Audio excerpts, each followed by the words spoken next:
एकीकडे जग जवळ येताना आपण पाहतो आणि दुसरीकडे माणसं दुरावताना दिसतात.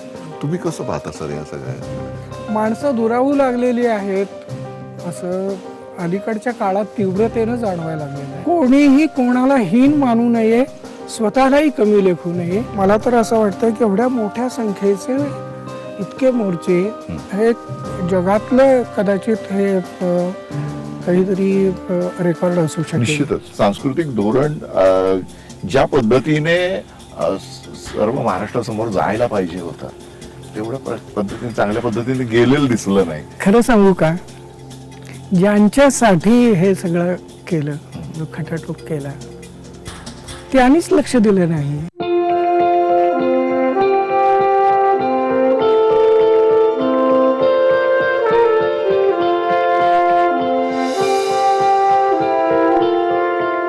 नमस्कार. देशयात्राच्या भागात आपलं सगळ्यांचं मनपूर्वक स्वागत. आज आपण भेटणार आहोत सुप्रसिद्ध लेखक, ज्येष्ठ विचारवंत डॉक्टर आहा साळुंखे यांना. आहा साळुंखे यांचा विविध विषयांवरचा अधिकार सर्वश्रुत आहे. वैदिक अवैदिक संघर्षापासूनचा तर आतापर्यंतचा वर्तमान काळातील वेगवेगळ्या घडामोडींवर ते सतत भाष्य करत असतात. त्यांच्या विधानांवर, त्यांच्या पुस्तकांवर आतापर्यंत वेगवेगळ्या पद्धतीने चर्चा झालेल्या आहेत. वादाची वादळं सुद्धा उठलेली आहेत. आपण आहा साळुंखे यांचं स्वागत करतो देशयात्रामध्ये. सर, तुमचं स्वागत आहे. धन्यवाद. आतापर्यंत तुमची जी पुस्तकं प्रसिद्ध झाली किंवा त्याच्या चर्चा भरपूर झाल्या, त्यातील भारतीय संस्कृती, हिंदू संस्कृती आणि स्त्री या पुस्तकाचा त्यातला सगळ्यात मोठा वाटा आहे. त्यानंतर विद्रोही तुकाराम सुद्धा तुमचा खूप गाजला. या सगळ्या पार्श्वभूमीवर तुम्ही जी एक वेगळी मांडणी सातत्यपूर्ण गेल्या 4 दशकांपासून करता, तर आता जरा मागे वळून बघताना तुम्ही या सगळ्या तुमच्या कामाकडे कसं पाहता? मला आता मागं वळून पाहताना या क्षेत्रात मला यायचं होतं एवढं नक्की. बरं.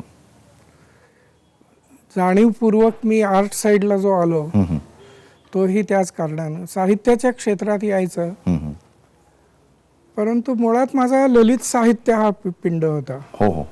तुमची त्या विषयावरची पुस्तकं सुद्धा प्रसिद्ध आहेत. काही झालेली आहेत, परंतु मी जेव्हा चार्वाकाचा अभ्यास करायला लागलो त्यावेळेला मात्र मला असं जाणवलं की ललित साहित्यासाठी आपलं जीवन देणं हे योग्य होणार नाही.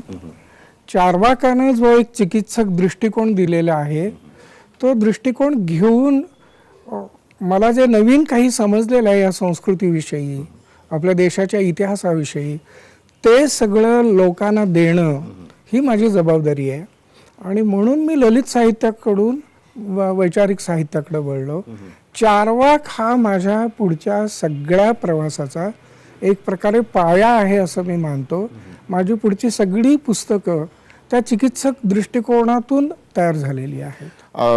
चार्वाक असेल, तुकाराम असेल, महात्मा फुले असतील, यांनी सातत्याने प्रस्थापित व्यवस्थेच्या विरोधात बंडखोरी केली. म्हणजे चार्वाकानंतरचा सगळ्यात मोठा बंडखोर गौतम बुद्धच होता. त्याने प्रस्थापित व्यवस्थेला नुसतं आव्हान दिलं नाही तर प्रतिव्यवस्था उभारून दाखवली. आज बुद्ध धर्म जितक्या प्रमाणात 1500 वर्षापूर्वी आपल्याकडे होता तेवढ्या प्रमाणात जरी नसेलही, परंतु त्याच्या तत्वज्ञानाची पाळंमुळं या भूमीत खोलवर रुजलेली आहेत. त्या विषयावर सुद्धा आपण लिखाण केलं. काळ कोणताही आला तरी डोळसपणा असणं माणसाजवळ जगत असताना हे फार महत्त्वाचं आहे. आणि बुद्धाने जे काही सांगितलं 2500 वर्षांपूर्वी, त्याला आजही वर्तमानाचा संदर्भ आहे असं मला वाटतं. जागतिकीकरण आलं, इतर अनेक बदल त्यामुळे आता होत आहेत, जग छोटं होत चाललेलं आहे. हे सगळं कितीही खरं असलं तरी मानवी मन जे आहे आणि मानवी संबंध जे आहेत एकमेकांमधले, त्यांचं स्वरूप फार बदलतं असं नाही आहे. म्हणून जगातले जे सगळे मोठे बुद्ध तत्वज्ञानाचे अभ्यासक आहे ते बुद्धाला मानसशास्त्रज्ञ म्हणतात.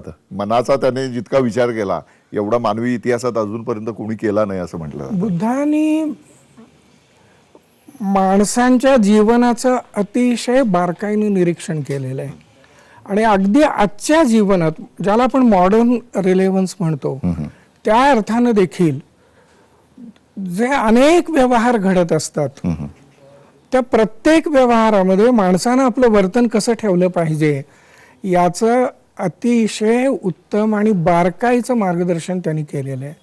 आणि गंमत म्हणजे अनेकदा लोकांचे समज असे आहेत की बुद्धाने घरदार सोडायला सांगितलं, भिक्खू व्हायला सांगितलं, चिवर धारण करायला सांगितलं, म्हणजे एक प्रकारे पलायनवाद शिकवला आणि दुःख करत बसले असं नाहीये.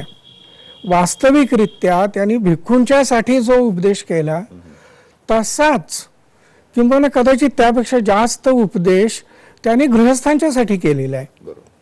आणि तो गृहस्थांना उपदेश करण्यासाठी हा मनुष्य बोधी प्राप्त झाल्यानंतर म्हणजे ज्ञान प्राप्त झाल्यानंतर 45 वर्ष पायी चारिका करत राहिलेला आहे, म्हणजे फिरत राहिलेला आहे.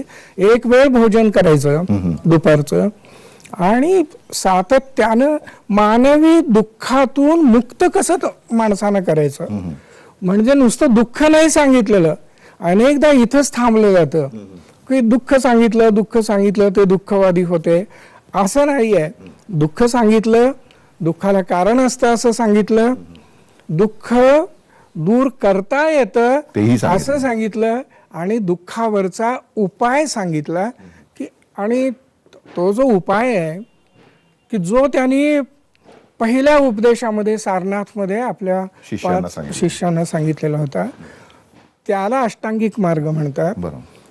त्या 8 गोष्टी सांगितलेल्या आहेत, पण त्या 8 गोष्टींचं सार काढायचं झालं तर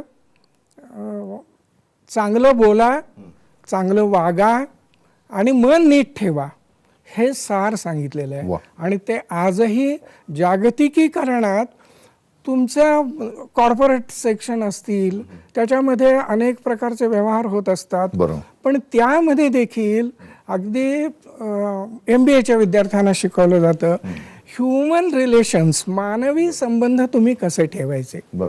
आणि बुद्धाने दुःखाचा उगम एक प्रकारे मानवी संबंधांमध्ये कसा आहे, जीव नीट न वापरल्यामुळं, नीट काम न केल्यामुळं, नीट न वागल्यामुळं दुःख निर्माण होतात आणि त्या दुःखातून कसं बाहेर पडावं याचा उपदेश बुद्धाने केलेला. म्हणून असेल कदाचित बुद्धाचं जे प्रसिद्ध वचन आहे अत्तदीप भव, स्वतः तू दिवा बन, याच्यातच त्याने सगळं सांगितलेलं की आपल्या अवतीभोवतीचा अंधारा आपल्यामुळेच असतो. आपण जर स्वतः ज्ञानाचा दिवा जर प्रज्वलित करू शकलो. अगदी त्यांचं असं होतं की मी कुणीतरी स्वर्गातून उतरलेलं तुमच्यासाठी, तुम्ही माझं नामस्मरण करा, माझा जप करा, माझी पूजा करा, म्हणजे तुमचा उद्धार होईल, मी तुमचा उद्धार करायला आलोय, अशी भूमिका कधी घेतलेली नाहीये.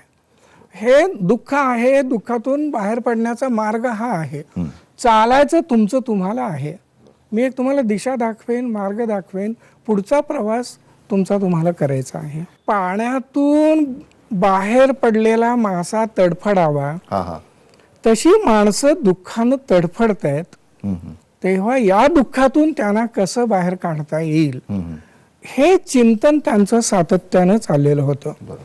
आणि चिंतनाचा एक ध्यास त्यांना होता आधीपासून. म्हणजे त्यांचे वडील वर्षातून एकदा नांगर चालवायचे, शुद्धोदन. तो प्रतिकात्मक असायचा, राजे जरी असले तरी. आणि वडील एकदा असा त्याला हलोत्सव म्हणायचे, तो चालवत असताना ते एका जांभळाच्या झाडाखाली जाऊन बसले, 10-12 वर्षांचे वगैरे असतील, आणि ते ध्यानस्थ बसले. म्हणजे त्या लहान वयापासून त्यांच्यामध्ये हे होतं. याचं एक कारण मला असं जाणवतं, हा मनुष्य अतिशय संवेदनशील होता. आणि जो असा असतो त्याला दुःखाच्या जाणीवा कशा होतात तर स्वतःच्या दुःखापेक्षा देखील इतरांच्या दुःखानं तो अधिक दुःखी होतो. मातृचेट नावाचा एक कवी इसवी सनाच्या 2ऱ्या शतकात होऊन गेलेला आहे. त्यानं 150 श्लोक लिहिलेले आहेत बुद्ध स्तोत्र म्हणून. त्या बुद्ध तुम्ही मराठीत भाषांतर केले. ते जे बुद्ध स्तोत्र आहे त्यामध्ये एक श्लोक असा आहे, तो कवी म्हणतोय, त्या काव्यात्मक भाषेमुळे अरे तुरेची भाषा आहे, आदरार्थी नाही. अरे तुझी करुणा ही सर्वांसाठी करुणा झाली, पण स्वतः तुझ्यासाठी मात्र ती अकरुणा ठरली. ही जी मोठी माणसं असतात ना, ती जगाच्या दुःखानं कासावीस होतात, इतर प्राणीमात्रांच्या माणसांच्या दुःखानं कासावीस होतात. स्वतःला स्वतःच्या कुटुंबाला वेळ द्यायलाही कित्येकदा त्यांना तशी सवड होत नाही, किंवा कोट्यवधी लोकांच्या कल्याणासाठी ते तो त्याग करतात. तो बुद्धाने केला असं वाटतं. निश्चितच आधुनिक काळातले गांधी हे त्याचं उदाहरण आपल्याला म्हणता येईल. आणि डॉक्टर आंबेडकरांनी अर्थात तो वारसा पुन्हा एकदा बुद्धांच्या प्रकाशामध्ये भारताला नेलं, भारतीय समाजाला नेलं. बुद्धांचं एक वचन या अंगाने पुन्हा मला फार महत्त्वाचं वाटत आलेलं आहे. मला अतिशय आवडलेलं असं ते वाक्य. ते एक अंबठ्ठ म्हणून एक तरुण वाद घालायला आलेला होता. ते आला, ते म्हणालेले होते, अरे अंबठ्ठा, छोटीशी चिमणी देखील आपल्या घरट्यात स्वच्छंदपणानं चिवचिवते. हे जे वाक्य आहे ना, हे भारतीय संस्कृतीच्या इतिहासातलं एक महावाक्य आहे असं मला वाटतं.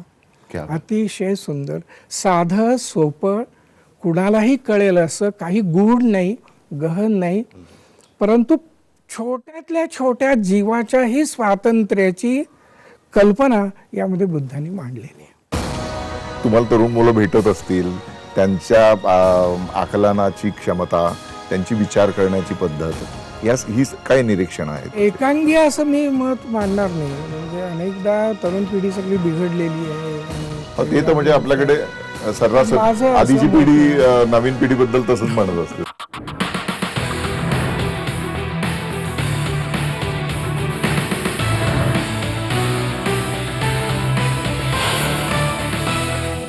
तर आपण जे चिंतन केलं किंवा आपण जी मांडणी केली गेली 4 दशकं, ही मांडणी याच पद्धतीने केली की जी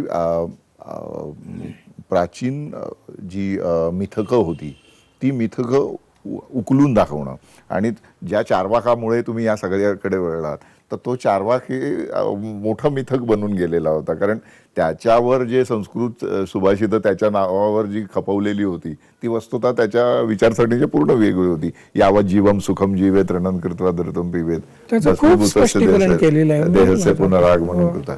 हे जे अशा पद्धतीने सतत, कारण ज्यांचा अभ्यास नाही त्यांच्यासाठी ते पुरेसं ठरतं ना. त्यांनी आणि त्या वाक्यांची भाषांतरही चुकीची केली जातात. मला फायदा असा झाला, संस्कृत व्याकरण मी बऱ्यापैकी अभ्यासलेलं असल्यामुळं मला मूळ संस्कृत वचनं वाचता येत होती. त्यामुळं मला भाषांतरावर अवलंबून राहावं लागलं नाही. आणि मग भाषांतर करणाऱ्यांनी काय बदल केलेत किंवा काय खोटेपणा केलाय तो ध्यानात येऊ लागल्यामुळं चार्वाकाची मूळ मतं काय होती ती मला नीट कळू शकली. सर, आत्ताचं तुम्ही शिक्षण बघता, म्हणजे तुमचं अध्यापनामध्ये जास्तीत जास्त काम तुम्ही केलेलं असल्यामुळे किंवा तुमचं पूर्ण आयुष्य त्यात व्यतीत केलेलं असल्यामुळे आत्ताचं जे शिक्षण आहे किंवा आपली शिक्षण पद्धती आहे याच्याकडे तुम्ही कसं बघता? किंवा तुम्हाला तरुण मुलं भेटत असतील, त्यांच्या आकलनाची क्षमता, त्यांची विचार करण्याची पद्धत, ही काय निरीक्षण आहेत तुमची नवीन पिढी संदर्भात? एकांगी असं मी मत मांडणार नाही. म्हणजे अनेकदा तरुण पिढी सगळी बिघडलेली आहे. आणि ते तर म्हणजे आपल्याकडे सर्रास आधीची पिढी नवीन पिढीबद्दल तसंच म्हणत असते. माझं असं मत नाही आहे. आणि माझं असं आहे की अगदी 90 वर्षाच्या माणसापासून 10 वर्षाच्या मुलापर्यंत सर्व थरातल्या सर्व वयोगटातल्या व्यक्तीशी माझं जुळतं. त्यामुळे अनेक तरुण खूप चांगल्या जाणीवा घेऊन आणि कष्ट करून पुढे येत आहेत, हे खरं आहे. पण खूप जण ते कष्ट करायला, तो व्यासंग करायला, ते श्रम करायला तयार नाहीत, हेही तितकंच खरं आहे. तर या शिक्षण व्यवस्थेतून 4-2 गोष्टी व्हाव्यात असं मला आग्रहानं वाटतं. पहिली गोष्ट म्हणजे मानवी जीवनावर प्रेम करायला शिकवलं पाहिजे शिक्षणाने. बरोबर. आणि मग तो माणूस स्वतःच्या बाहेर पडून इतरांच्यावर पण आपोआपच प्रेम करू लागतो. जिज्ञासा निर्माण करणं विद्यार्थ्यांमध्ये हे फार महत्वाचं आहे. सातत्यानं मला हे जाणायचं आहे, ते जाणायचं आहे, हे समजून घ्यायचं आहे, ते समजून घ्यायचं आहे. ज्या क्षेत्रात जायचं असेल त्या क्षेत्राविषयी हे झालं पाहिजे. मी तर एक समीकरण करतो की जिज्ञासा आहे तोपर्यंत माणूस खऱ्या अर्थानं जिवंत आहे. जिज्ञासा हीच जिजीविषा, बरोबर, जाणण्याची इच्छा हीच जगण्याची इच्छा. शिक्षणाने हे केलं पाहिजे. अशा अनेक गोष्टी अर्थात सांगता येतील, पण हा आत्ताचा तो प्रसंग आहे असं नाही. जिज्ञासा हीच खऱ्या अर्थाने जी विषय आहे. म्हणून असं म्हटलं जातं की माणूस आयुष्याच्या अंतिमच्या अखेरच्या टप्प्यापर्यंत विद्यार्थीच असतो. अगदी बरोबर आहे. तर ती जिज्ञासा जो टिकवतो तो. पण आता मी पाहतो शिक्षक असतील, प्राध्यापक असतील, हे सुद्धा नवं वाचत नाहीत. पत्रकार असतील, विचार करणारा जो वर्ग आहे आपल्या समाजातला, तो वाचण्यापासून दूर चाललेला आहे. आणि त्यामुळे त्याचे जे दुसरे परिणाम आहेत, चिंतनापासून दूर चाललेला आहे. आणि त्यामुळे भडकपणा किंवा सवंगपणा या गोष्टी अशा कॉमन होत चालल्यात आणि त्याला राजप्रतिष्ठा पण मिळायला लागलेली आहे. खरं त्याला आवर घातला पाहिजे असं मला वाटतं. अनेकदा लोक खूप उथळपणा करतात, सबंगपणा करतात. हे खरं आहे. जबाबदारीनं वागणारे लोक ही आहेत, नाही असं नाही. पण जितकी संख्या त्यांची असायला हवी तितकी असत नाही. मी इतरांवर काही भाष्य करणार नाही, परंतु माझ्या परीनं मी एक तत्व या सगळ्या लिखाणात किंवा भाषणांमधून देखील जी मी मांडणी करत आलोय त्यामध्ये एक पथ्य पाळत आलोय की उथळपणा येता कामा नये, भडकपणा येता कामा नये. पुराव्याशिवाय म्हणून मी लिहिलेलं नाही, आधार असल्याशिवाय लिहायचं नाही. निष्कर्ष काढताना गैरवाजवी निष्कर्ष काढायचे नाहीत. विरोधकाचं देखील एखादं मत चांगलं असेल तर तेवढ्यापुरते गुण त्याला जरूर द्यायचे. ही पद्धत मी माझ्यापुरती अवलंबलेली आहे. त्यामुळे तुमच्या लिखाणात सर ते जाणवतं की विरोधासाठी विरोध न करता बऱ्याचदा तुम्ही एखादा मुद्दा प्रतिवादीचा तो मान्य नसतानाही तो स्वीकारून तुम्ही त्याच्याशी पुढे जाताना दिसता तुमच्या. आणि म्हणून तुम्ही विद्रोही तुकारामाच्या समीक्षेची पण समीक्षा करणारं पुस्तक तुमचं बाहेर आलं. तर ही जी मनाची विशालता आहे किंवा मोकळेपणा आपल्या हा साहित्यिकांमध्ये आणि लिहिणाऱ्यांमध्ये, चिकित्सक लिखाण करणाऱ्यांमध्ये दिसत नाही. एकांगीपणाला आम्ही जास्त वाहिलेलं असं दिसतो. त्यामुळे नुकसान होतं. भडकपणामुळं वक्त्याला तात्पुरत्या टाळ्या मिळतात किंवा लेखकाला काही वाचक त्या प्रकारच्या अभिरुचीचे मिळू शकतात, परंतु दूरगामी प्रबोधनासाठी त्याचा उपयोग होत नाही. माझ्यामध्ये मी फार जपलंय असं मी म्हणणार नाही, पण मी प्रयत्न केलाय. पण त्याला कारण कदाचित असं असेल की मला आईकडून वारकरी संप्रदायाची परंपरा मिळाली, शिक्षक चांगले मिळाले, त्यामुळं अचूक गणित माझं भावानं अतिशय चांगलं करून घेतलं होतं. मग तो एक अचूकपणा राहायला पाहिजे हे पाहणं आलं. त्यामुळं माझ्यापुरत्या तरी मी ह्या मर्यादा पाळण्याचा प्रयत्न केला. तुम्ही साहित्य संमेलनाच्या अध्यक्षपदाचा कधी विचार केला? मी आजपर्यंत अखिल भारतीय साहित्य संमेलनाला कधी श्रोता म्हणूनही गेलेलो नाही. शिवधर्माची कल्पना कशी काय तुमच्या डोक्यात आली? आमची विटंबना करणारे, आमचा अपमान करणारे असे जे धर्मग्रंथ आहेत, आम्ही ते धर्मग्रंथ आमचे म्हणून कसे स्वीकारायचे?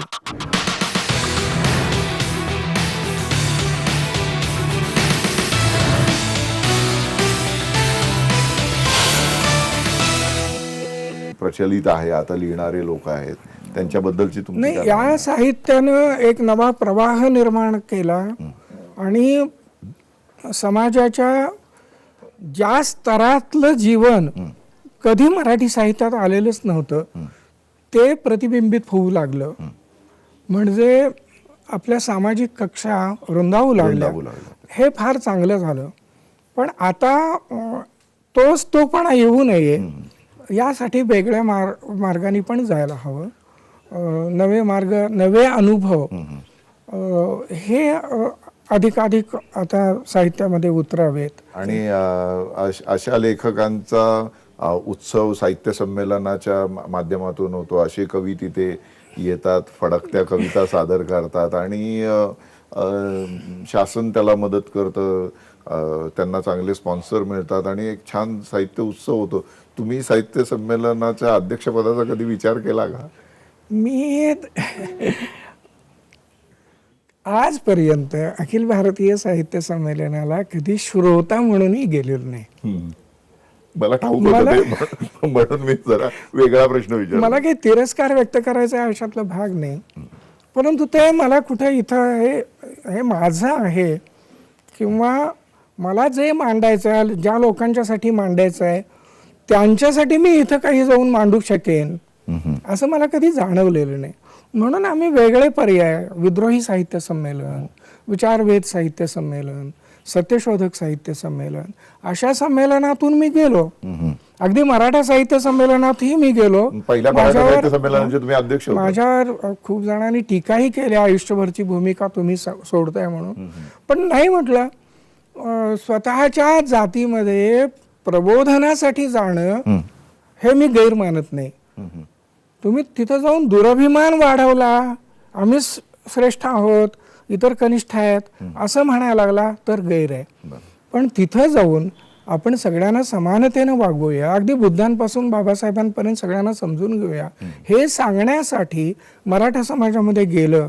मराठा समाजाच्या स्त्रियांचे प्रश्न आहेत, शेतकऱ्यांचे प्रश्न आहेत, त्यांच्यासाठी तिथं गेलं तर त्यामध्ये काही गैर नाही. आणि म्हणून मी अशा अनेक संमेलनातून गेलो आणि मला असं वाटतं की मला अखिल भारतीय साहित्य संमेलनाचं अध्यक्षपद वगैरे मला म्हणजे ते माझं आहे आणि तो काहीतरी त्यामुळे माझा सन्मान होणार आहे असं मला वाटत नाही. पण सर, तुम्ही ही सगळी जी मांडणी करत असताना हे शिवधर्माची कल्पना कशी काय तुमच्या डोक्यात आली आणि शिवधर्माची स्थापना करणे आणि मराठा समाजातील किंवा मराठा जातीतील लोकांना, खरं तर मराठा ही संकल्पना संपूर्ण महाराष्ट्रासाठी वापरली जात होती, आता ती आकसत जातीपुरती आलेली आहे.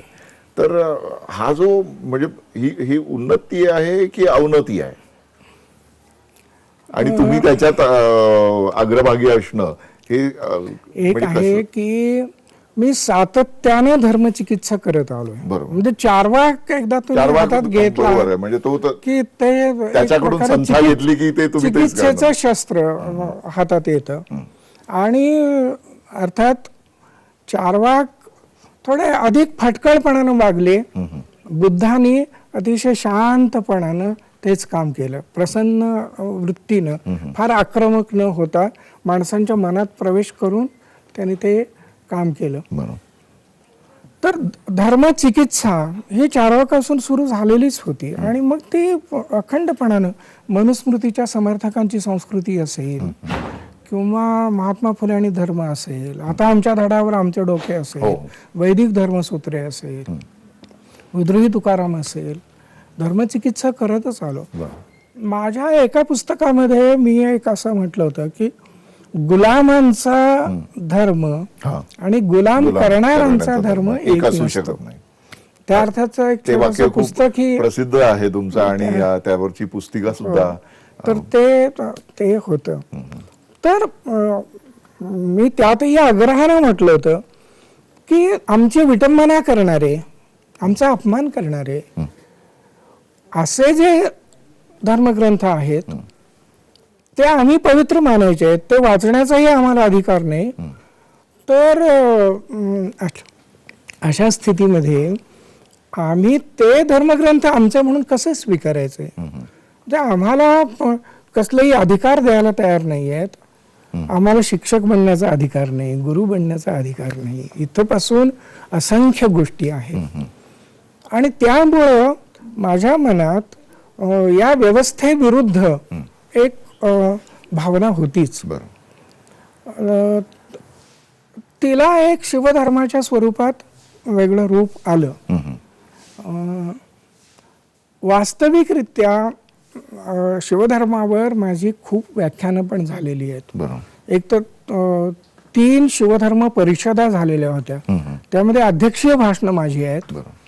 त्यानंतर 2005 साली सिंदखेड राजाला शिवधर्म प्रकटन झालं होतं, त्यावेळेचं व्याख्यान आहे. नंतर शिवधर्म गाथा म्हणून एक प्रामुख्यानं ते शिवधर्म संसदेतर्फे प्रकाशित केले, पण प्रामुख्यानं लेखन मी केलं, मांडणी मी केलेली आहे. सर्व संमतीनं त्या बैठका होत होतं तिथं, पण मांडणी काम करण्याचं काम माझ्याकडं सोपवण्यात आलेलं.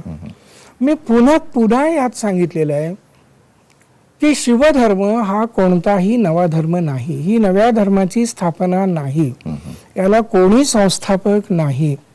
आम्ही काय करतोय, सिंधू संस्कृतीपासून या देशामध्ये जो बहुजनांचा वारसा चालत आलेला आहे, तो इथल्या सर्वसामान्यांची काळजी घेणारा, सर्वसामान्यांना स्वातंत्र्य, समता, बंधुतेचे अधिकार देणारा असा होता. महात्मा फुल्यांचं तत्व सांगायचं झालं तर आपलं देण्याचं माप आणि घेण्याचं माप एकच असलं पाहिजे असं म्हणणारा असा हा एक वारसा होता. आम्ही आता कसं असतं, आपल्या घरात भांडी असतात, 6 महिने एखादं भांडं जर तुम्ही वापरात आणलंच नाही, धुतलं नाही, घासलं नाही, पुसलं नाही, धुळीचे थर चढतात. तसं काहीसं आमच्या या वारशाचं झालेलं आहे. विशेषतः वैदिक परंपरेतनं अनेक गोष्टी आल्या आणि त्याने या वारशाचं स्वरूप बिघडवून टाकलं. त्यामुळं आम्ही ते थर वरचे जे आहेत, ते दूर वरची पुटं जी आहेत ती दूर करून आमचं मूळ स्वरूप जे आहे ते आम्ही स्वीकारतो.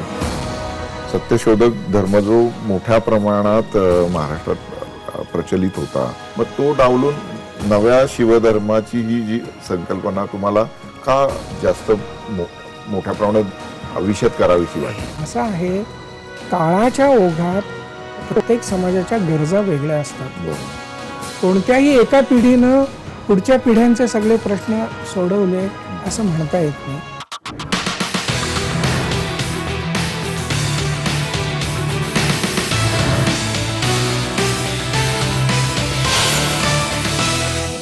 सर, जर तुम्ही फुले मानत होतात तर सत्यशोधक धर्म जो मोठ्या प्रमाणात महाराष्ट्रात प्रचलित होता एक अर्धशतकापूर्वी, आणि जास्त करून मराठ्यांमध्ये तो जास्त प्रमाणात होता, मग तो डावलून नव्या शिवधर्माची ही जी संकल्पना तुम्हाला का जास्त मोठ्या प्रमाणात विषद करावीशी वाटली? म्हणजे धर्म म्हणून मी म्हणतोय, म्हणजे तत्वज्ञान म्हणून तुम्ही मांडलं असतं, त्यावर व्याख्यानं दिली असती तर गोष्ट वेगळी, पण एक धर्माची अशी संकल्पना घेऊन लोकांना त्यासाठी प्रवृत्त करणं आणि पुरुषोत्तम खेडेकर यांच्या बरोबर त्या सगळ्या याच्यात उभं राहणं, हे तुम्हाला का करावं असं वाटलं? एक आहे की ही जी संकल्पना होती ती लोकांपर्यंत पोहोचवायची असली तर कोणीही विचारवंत असला मग त्यानं विचार कितीही मांडले तरी ते विचार पोहोचवण्याला काही साधन असावं लागतं. बरोबर. मी कोणी संघटक नाही, आणि मग ज्यांच्याकडे संघटन आहे त्यांच्या माध्यमातून ते लोकांच्यापर्यंत जर पोचत असेल तर ते पोचवणं, ही मदत घेणं मला गैर वाटलं नाही. माझं असं आहे की मी कुठल्याही एका व्यक्तीबरोबर, एका चळवळीबरोबर कायम असं बांधून बंदिस्त असं घेतलेलं नाही. म्हणजे आपण बघा, मी आणि अंधश्रद्धा निर्मूलन समितीबरोबर काम करतो, विद्रोही बरोबर करतो, सेवा दलाबरोबर करतो, छात्र भारती असेल, SFI असेल, अशा विद्यार्थी संघटनांच्या बरोबर काम करतो. हे सगळं मी सगळ्यांच्या बरोबर करत असतो. या सगळ्यांच्या मार्फत माझे विचार लोकांच्यापर्यंत जेवढे पोचवता येतील तेवढे पोचवण्याचा प्रयत्न करणं ही माझी धडपड आहे. मग अशा अवस्थेमध्ये धर्म स्वतंत्र नाहीच. शिवधर्म गाथा जी लिहिलेली आहे ती जर वाचली तर कोणाच्याही हे ध्यानात येईल. खरं आपल्याला सांगतो, माझ्या आयुष्यभराच्या कामामध्ये नेहमी हे घडलेलं आहे की माझ्या पुस्तकांवर अनेक टीका झाल्या, पण बहुतेक वेळा त्या मूळ पुस्तक न वाचता ऐकीव माहितीवरून झाल्या. आणि शिवधर्माच्या बाबतीत तर ते फार प्रचंड प्रमाणात झालं. मी काय मांडलंय त्यामध्ये खूप वेगळ्या गोष्टी केल्यात असं मला वाटते. खूप वेगळ्या गोष्टी केल्यात आणि नवे संस्कार दिलेले आहेत. खरोखर तुम्हाला सांगतो, एका दुसरं उदाहरण सांगतो मी आपल्याला. आप कमाई संस्कार आहे. मुलगा किंवा मुलगी त्यांचा काही कामाचा मोबदला असेल, आई वडिलांच्या हातात देत आहेत आणि त्यावेळेला एक संस्कार केला जातो, एक गीत म्हटलं जाते. ऋतुप्राप्तीचा संस्कार आपण बघा. अनेकदा मुली एका विशिष्ट वयात आल्यानंतर जे बदल होतात ते त्यांना आधी सांगितलेले नसले तर त्या घाबरूनही जातात. आपल्याला काहीतरी रोग झालाय असं ऋतुप्राप्तीच्या वेळेला वाटायला लागतं. तर आणि पुन्हा त्यांना म्हणजे काहीतरी विटाळ आहे, काहीतरी अपवित्रता आहे. मी हे सगळं बदललेलं आहे आपण. आणि तो कसा एका जीवनाच्या नव्या दालनात प्रवेश करण्याचा सुंदर क्षण आहे आयुष्यातला. त्याचा आनंद, त्याचं स्वागत कसं करावं त्याविषयीचे गीत आणि एक माहिती. अशा लग्नामध्ये जी जी मंगलाष्टकं म्हटली जातात त्याच्याऐवजी नवी शिवसप्तकं तयार केलेली आहेत. त्यामध्ये इतक्या गोष्टी आणलेल्या आहेत की नुसती नद्यांची नावं किंवा ठीक आहे ती असणं हेही योग्य आहे, पण सगळा जुना वारसा, त्या दोघांचं परस्परांचं प्रेम, मानसिक शारीरिक, त्यांची सामाजिक कौटुंबिक जबाबदारी, सामाजिक जबाबदारी, विद्याव्यासंग, विज्ञाननिष्ठा, हे सगळं आज काय उपयोगी आहे ते सगळं त्यामध्ये आणलेलं आहे. तर असे जे बदल केलेले आहेत हे जर करायचे असतील तर एक नवी मांडणी आवश्यक होती. जुन्या गोष्टी अन्यायकारक आहेत असं नुसतं म्हणण्याला अर्थ नाही, नवी मांडणी पर्याय दिले पाहिजेत आणि ते देण्याचा प्रयत्न केला. निश्चितच ही नवी मांडणी किती प्रमाणात लोकांमध्ये जाईल हे येणाऱ्या काळात ठीक आहे. असं आहे की बुद्धांच्या काळात ही बुद्ध कुठेपर्यंत नेपाळचा भाग, दक्षिण भाग, उत्तर प्रदेशाचा उत्तरेकडचा आणि असा आणि बिहारचा आणि फार तर मथुरेपर्यंत आले असावेत असं मानलं जातं. सगळ्या नंतरचा प्रसार हा अशोकांच्या काळात झाला जगभर. तर कोणत्या आज ही शिवधर्माची नाही फार जाहिरात, बरोबर आहे, फार मान्यता नाही हे खरं आहे, परंतु शिवधर्म अनेक प्रकारे आज वापरात. अनेक लोक गृहप्रवेश करताना काहीतरी अंधश्रद्धेच्या पोथ्या वाचण्यापेक्षा मी तयार केलेलं संत तुकारामांचं अभंग शतक, त्यातले काही अभंग निवडक वाचतात आणि प्रवेश करतात. असे अनेक संस्कार हे अशा पद्धतीनं पर्यायी व्यवस्थेतून होतात. आता आपण जो थोडासा मुद्दा आपल्या प्रश्नातला राहिला आहे की सत्यशोधक धर्म होता किंवा बाबासाहेबांनी बौद्ध धर्म, तुम्ही बुद्धांचं कौतुक करता असं माझ्यावर नेहमी म्हटलं जातं, मग का बौद्ध धर्म का नाही? असं आहे, काळाच्या ओघात प्रत्येक समाजाच्या गरजा वेगळ्या असतात. कोणत्याही एका पिढीनं पुढच्या पिढ्यांचे सगळे प्रश्न सोडवले असं म्हणता येत नाही. महात्मा फुलेंना बुद्धांविषयी नितांत आदर होता, बरोबर, पण त्यांनी बौद्ध धर्म न स्वीकारता सार्वजनिक सत्यधर्म म्हटला. दोन्हीमध्ये फार फरक नाही आहे, थोडे काळाप्रमाणे थोडे बहुत बदल. बाबासाहेब महात्मा फुलेंना गुरु मानत होते पण त्यांनी सत्यशोधक धर्म नाही स्वीकारला, तर सार्वजनिक सत्यधर्म नाही स्वीकारला, बौद्ध धर्म.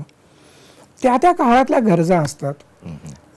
शिवधर्म अगदी केवळ मराठ्यांपुरता मर्यादित केला असं नाही, साधारणतः तसं मानलं जातं पण तुम्ही संभाजी ब्रिगेडच्या बरोबर गेल्यामुळे तो आपोआपच तसं झालं ना त्याचं. असं आहे की मी फक्त त्यांच्याबरोबर गेलो नाही की मी दाभोळकरांच्या बरोबर काम केलं, मी निळूभाऊंच्या बरोबर काम केलं, मी नागनाथ अण्णा नायकवडेंच्या बरोबर काम केलं, मी पानसरेंच्या बरोबर काम केलं, भाई वैद्यांच्या बरोबर, ND पाटलांच्या बरोबर. तेव्हा लोकांना कसं समोर जे कित्येकदा एक मत बनत जातं त्याप्रमाणे मांडलं जातं. पण हे वेगळं करण्याचं एक खास कारण होतं. मराठा समाजाचे म्हणूनही काही स्वतंत्र प्रश्न आहेत. त्यातला एक अतिशय महत्वाचा प्रश्न आहे की तरुण मुलींचे देखील विधवा जर झाली तर पुनर्विवाह अजून मराठा समाजानं स्वीकारलेले नाहीत. माझ्या दृष्टीनं इतर कुठल्याही गोष्टीपेक्षा ही गोष्ट अग्रक्रमाची मी मानलेली आहे. आणि मी अशा मुलींचे विवाह व्हावेत म्हणून आपण मुळातून जर वाचलं तर मला फार आनंद होईल की इतके पर्याय दिलेत, इतकी व्यवस्था केलेली आहे की त्या मुलीला अपत्य असली तरी देखील त्या कारणानेही तिचं लग्न खोळंबून राहू नये, दुसरं लग्न.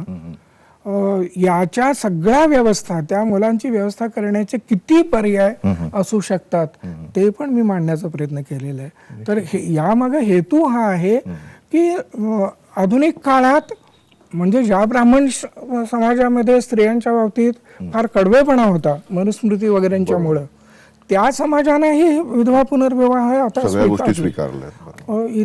इतर अनेक समाजांनी स्वीकारले, पण मराठा समाजात हे अजून स्वीकारलं गेलं नाही. मला सांगा, 20 वर्षांची तरुण मुलगी विधवा झाली तर तिनं आपलं सगळं आयुष्य एका प्रतिष्ठेसाठी किंवा काही धर्मानं रूढीनं आलेल्या धारणांच्यामुळं कायम जळत घालवायचं हे योग्य होणार नाही. आपण जर माणुसकी मानत असू, धर्म मानत असू, खरा धर्म मानत असू तर त्यांची व्यवस्था करणं आवश्यक आहे. तेव्हा त्या त्या समाजाचे काही प्रश्न असतात. त्यामुळे वास्तववादी बनणं, स्वप्न आणि वास्तव यामध्ये अंतर राहिलं पाहिजे. आणि हे बुद्धांनी शिकवले. बुद्धांनी लोक प्रश्न विचारायला यायचे तेव्हा ज्या प्रश्नांवर मतं आहेत त्या प्रश्नांवरची देखील काही वेळा उत्तरं दिली नाहीत. नाही देणार म्हणाले, कधी मौन बाळगायचे. जर विचारलं लोकांनी तर ते सांगायचे, फार तो मोठा विषय आहे, तर ते सांगायचे मी काही प्रश्न व्याकृत केलेत आणि काही अव्याकृत केलेत. म्हणजे तथागत परिनिर्वाणानंतर असणार की नाही असे प्रश्न विचारले जायचे. बुद्ध म्हणायचे हा प्रश्न बाजूला ठेवा, दुःखाचा प्रश्न माझ्या दृष्टीने महत्वाचा आहे. व्याकृत याचा अर्थ ज्यांची उत्तरं दिलेली आहेत आणि अव्याकृत ज्यांची उत्तरं दिलेली नाहीत. हे जीवनाला उपयोगी आहे का? माणसाला दुःखातून मुक्त करायला उपयोगी आहे का? नाही ना, मग सध्या बाजूला ठेवा. मला ते प्रश्न व्याकृत करायचे आहेत की जे मानवी दुःखाशी संबंधित आहे. हा व्यावहारिक मार्ग आहे. स्वप्न खूप मोठं म्हणजे आज देखील जात्यंताचं स्वप्न खरोखरच सुंदर आहे, पाहायला पाहिजे. मी स्वतः आंतरजातीय विवाहांना पाठिंबा द्यावा ही भूमिका नेहमी घेत आलो आहे आणि ती शिवधर्म गाथेमध्ये पण मांडलेली आहे. पण तरी देखील तेवढ्यानं जात्यंत होत नाही. आज उलट जाती जातीमध्ये दुरावा व्हायला लागलाय. घट्ट होत चालले. गंमत म्हणजे प्रत्येक जात स्वतःला समाज मानायला लागलेली आहे आणि जात्यंताचं स्वप्न सातत्यानं बोलत असताना हे घडायला लागले. माझं म्हणणं असं की आपण ते स्वप्न क्षितिजावरचं म्हणून ठेवूया, पण चालताना पावलं जिथं टाकायची तिथले खड्डे पण ध्यानात घेऊया. निश्चित. मग किमान आपण आपल्या पोटजाती तरी आधी संपवूया.